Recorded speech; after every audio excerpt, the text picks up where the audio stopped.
welcome back. You're watching Stock Watcher with me, Zanathi Kuma, and joining me to take your stock-related questions tonight are Thamsanqa Netha from Shiloh Capital and Mutooni from Sanlam Investments. Be sure to send your questions on email at stockwatch@bdtv.co.za or via SMS to 41392 or on X using the hashtag StockWatch. Thank you so much for your time, gents. I'm quite interested in your explanation of what is going on in the markets, because we had some good news, a cooling of inflation in the US.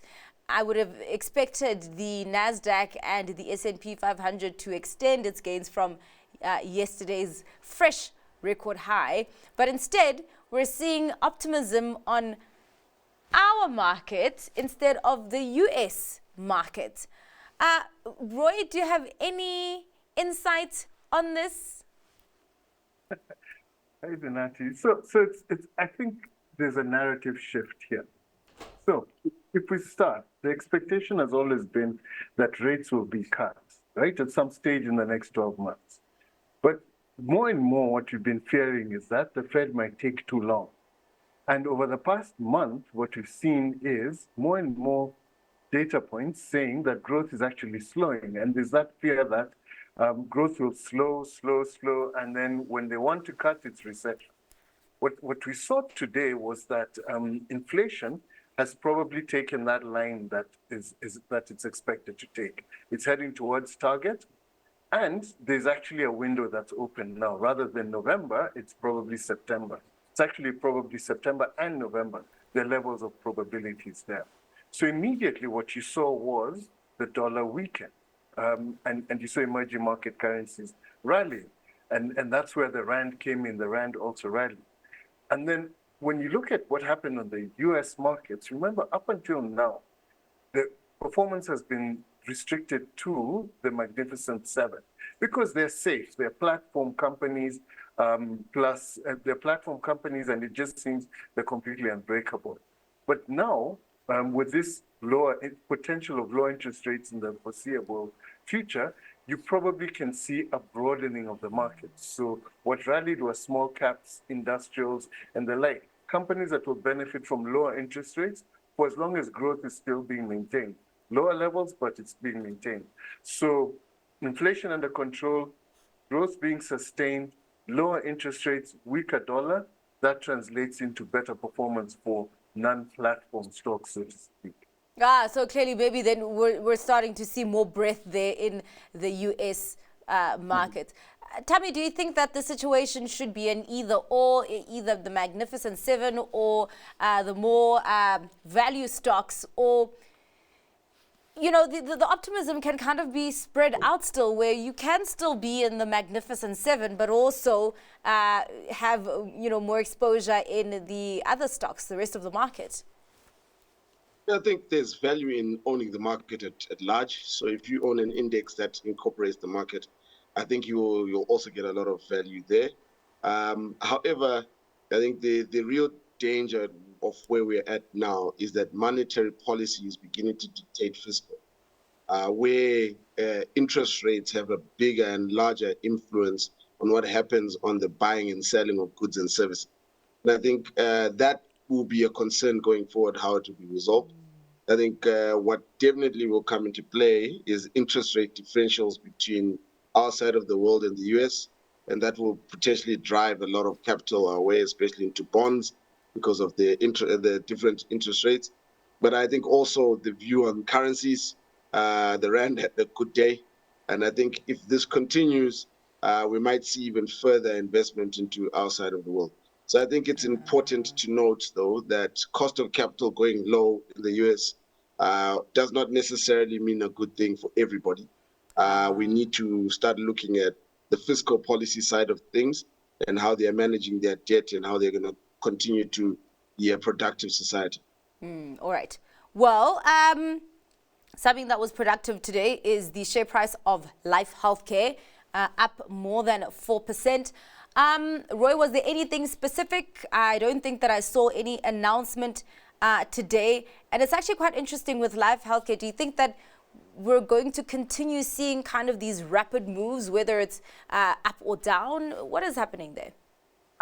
I think what you could attribute it to is the fact that there's been a bid for SA Inc. stocks. And this one lagged a little bit, especially after their big dividend was paid out.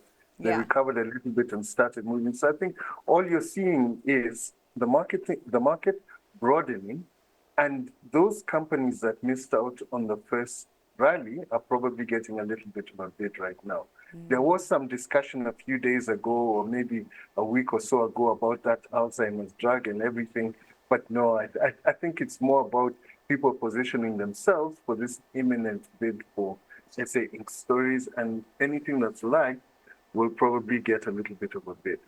Tammy, do you think that this is also a signal that the market has kind of worked off all the bad news on the healthcare stocks, hospital stocks, and including Discovery? Well, I think the first part is that smaller private hospitals have been granted competition exemption. So I think that has a large part to play in it. And I think secondly, Life Healthcare has made a big move towards health tech diagnostics. So they are now looking at the data side, which is a very large market with a lot of legs. So it becomes part of the growth story or a growth narrative that you can participate in. I think a combination of brick and mortar and data analytics will always drive value. So I think that's where they are benefiting from. But rightly so, a rising tide lifts all ships. Indeed. Well, let us go into gold. There's a question here. I've noticed that consensus analyst ratings for Goldfields are significantly lower than current levels, and for Anglo Gold, significantly higher. Given Goldfields' publicly stated intention for seeking growth through M&A and their failed attempt with Yamana, does the panel think that Anglo Gold could be in Goldfields' crosshairs, considering Anglo Gold's long-standing and significant discount to their global peers? This is quite an interesting question, Roy. Yeah, well, the thing about gold companies is they're natural acquirers, right? And everybody wants to always build up their reserves. Anglo Gold decided to move out of South Africa to seek a US listing because that's where it seems that it will get a better rating and better attention from focused investors. So there clearly is an M&A angle to that. As for it being Goldfields has it has a pipeline of developments that it's been going through, but it's had operational issues around that. Now, compounding it with a big acquisition to Shiloh, I think would be difficult at this point in time. However, when commodity prices peak in the way they have right now, especially precious metals and where the gold price is, you can't put it past management teams to try stuff like that. But I think it's a very low probability one. I would imagine it's one of the other bigger global majors that would probably be more interested in Anglo Gold than Goldfields. Tammy, your thoughts on that? Agreed. I think the first outcome is once you announce that you're out to buy companies, every company you talk to has a different price that it would have a week ago. So I think the gold companies are acquisitive by nature, as Roy said. I think what's important is who you buy and how you buy them. Anglo Gold is rather large, and I think they are more likely to be bought by a company looking for gold exposure on our side of the world rather than local. I think the view now for Goldfields is to try and turn their current operations profitable and into quality operations, and then look to acquire smaller operations over time without telling the whole world that they have a checkbook they want to write for assets. Well, I mean, actually, is the time not ripe for gold companies to start looking for acquisitions at this point, considering where their balance sheets sit? Or, for example, I mean, I know that in their last few updates, Goldfields actually didn't look that great operationally, Roy. Well, yeah, like I said, when you have the currency of the high gold price or very expensive stock, then yes, it's a natural thing. And like I said, the whole point of gold companies. So you remember the whole idea about commodity companies. You dig stuff out the ground, and the place where you're digging eventually runs out of that commodity, or it becomes too expensive to get. So for you to sustain yourself, you need to actually go out and either find more holes to dig or buy other companies. So it's inherent in their DNA to find such new opportunities. The problem is when you have a portfolio of these opportunities, each of them has unique issues, unique complexities, and Goldfields is at that point right now. It's where it was trying to develop new reserves. They saw some issues that they're trying to resolve right now. So it will take time for them to look up from being internally focused and actually start thinking about buying. But I think globally, as interest rates fall, it becomes more attractive and more viable for people to seek M&A opportunities, particularly if growth continues and demand for gold remains as strong as it is right now. Well, I mean, now we have lower inflation and, of course, expectations of interest rate cuts, particularly from the Fed in September. Tammy, do you think that if one wants to go into gold, that this could potentially be the time, or have those counters just run too hard? So it's a yes and no. Okay. Yes, if your projection of the future is that gold is going to be sustainable, which typically means it's a safe haven.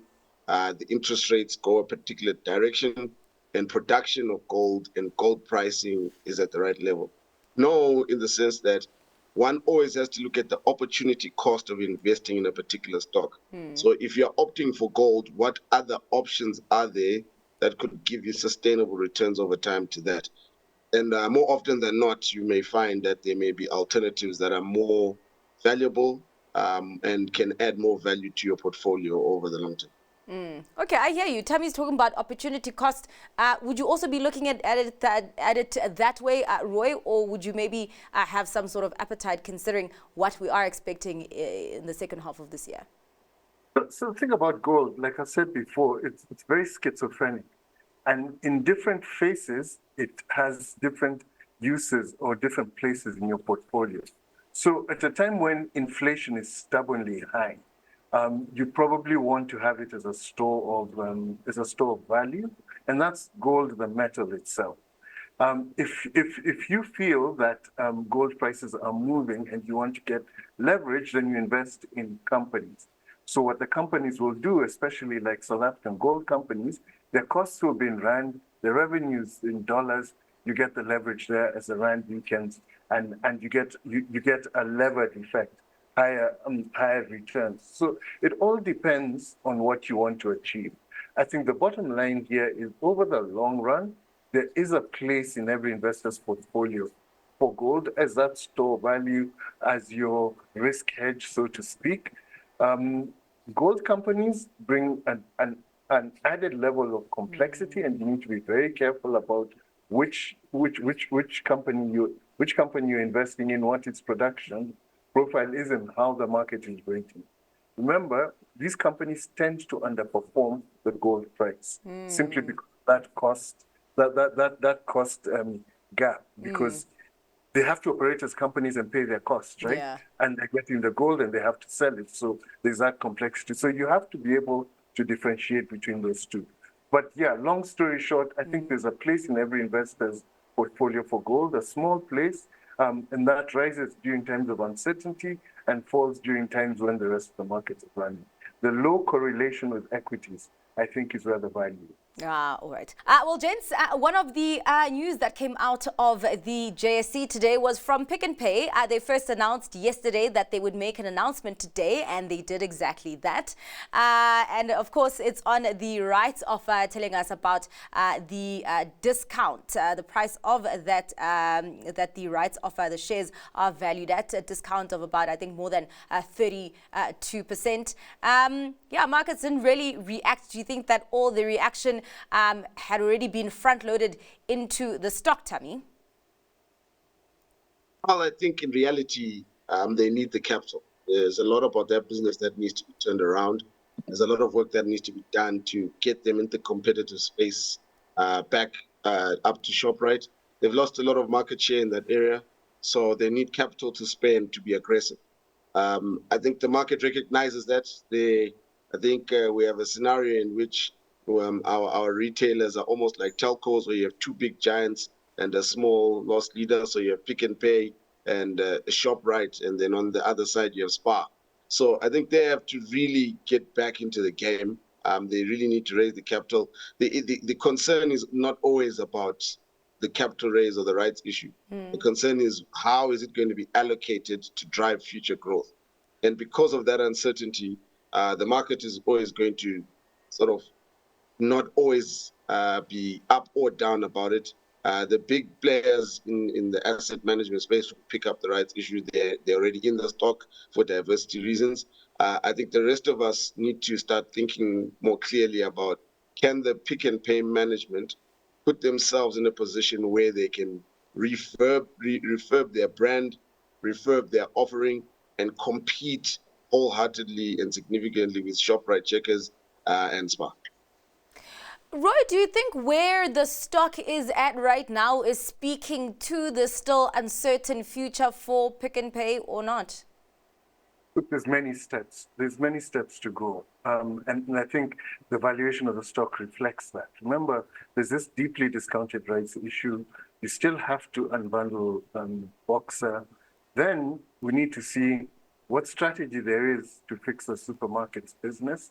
And in the middle of all of this, it's not like ShopRite will be sitting down with their eyes closed or Spar not trying to recover. So there's and the market is tough as it is. Constrained consumer, inflation, and all of those complications that we know very well. So I think within the share price as it stands right now, there's a level of optimism that the process has begun.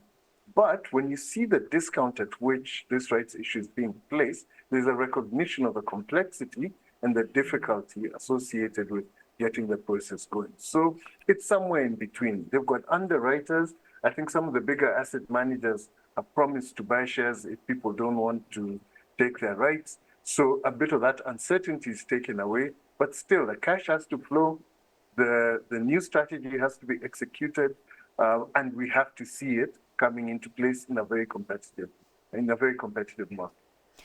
What about Spar, Tammy? Because I was reading an article, I think yesterday, where it seemed that there was quite a lot of excitement for, how these stocks have kind of recovered from the knock that they took in the last few months, and that the future looks brighter. Of course, you have cited your concerns on Pick and Pay, but I mean, Spar is also a kind of turnaround story as well. Obviously, maybe not as bad as Pick and Pay, but how do you feel about Spar at this point? At this point, I think it comes down to the operators. They seem to have a handle on the business. However, they're not really going toe to toe with the much bigger guys. So I think we can accredit them for turning the ship around at this point. But over time, you've got to consider what will happen between ShopRite, Checkers, and Pick and Pay. And Spar is also playing in that space in between Checkers and Woolworths. So that's a very difficult space, and they need to be quite aggressive in maintaining that space because their price points are typically higher than Checkers and Pick and Pay. So the trouble is they're in between. They're Switzerland, and it's very hard to start. Okay, no, yeah, they really are Switzerland. Hey, yeah, yes.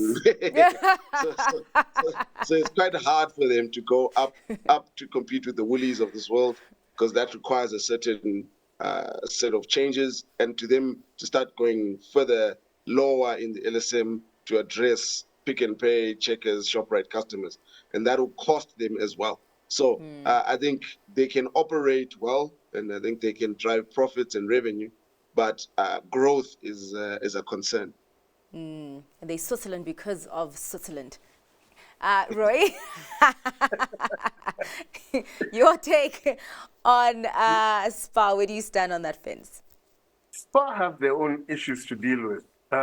They did that whole global expansion, and most of it has failed, to be absolutely clear. They need to exit Poland, but it looks like they'll be left with the debt. They've got this SAP implementation, which in just one province still hasn't been implemented. That they're going to try a different enterprise software. So they still have a lot to deal with. And on top of that, there's managing of your entrepreneurs and managing of supply chain. And every time you do anything, there's ShopRite there staring at you. So it's difficult times. And I think the hardest time to execute a turnaround is when you have a big gorilla around you and the market is very difficult. You will be punished for every footfall, and I think both Pick and Pay and SPAR are seeing that unfold in front of their very eyes. I mean, it's very difficult to turn around a retail business. It takes a long time. It's a low probability thing, and that's just that's in good times. During difficult times in a very competitive market, the probability plummets. So let's see. Let's watch and see if they're able to get rid of all these international operations, get the enterprise software going, and reestablish themselves. Yeah, they'll have done incredibly well. Yeah.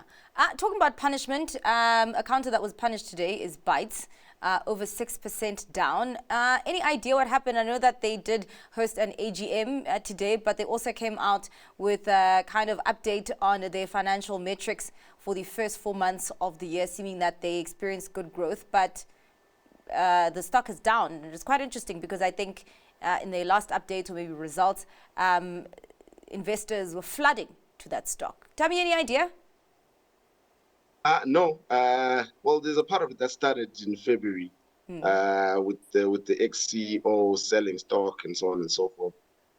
But I think it's more about how corporates are managing their profile around technology. And I think Bytes had a very unique value proposition. But going forward, they'll have to start asking themselves very hard questions. To be frank, I don't follow the stock really well. But from what I do know about it, what I read is that when an ex-CEO starts making undisclosed trades, that's generally not a good sign for a company. Yeah. Roy, I see you typing there. Is there anything that you're seeing? Yeah, well, it seems like the updates that they had pointed to more competitive, softer market, and I think that's probably why it sold off on the day. It's generally been a good company. Yes. Well-run company, apart from the scandal around the CEO, which I think was ring-fenced around him. Yeah. But yeah, that's what it seems like analysts are saying, that it was a cautious statement. Positive, though cautious. Okay. All right. Well, something that you're not cautious on, your stock picks for today. Tami, what are you hanging your hat on today? Okay, Martin, I think we are going to face over the next couple of months, call it 12 to 18, some significant military engagements. I think also their aerospace engineering and their space part of their business, call it a segment of their business, is growing and doing well. I think it's one of the few businesses that can, to some degree, start putting their stamp, a competitive stamp to SpaceX. And I think they're going to have a strong couple of quarters going forward, given some of the hostilities we're seeing globally. All right. Roy, what are you choosing this evening?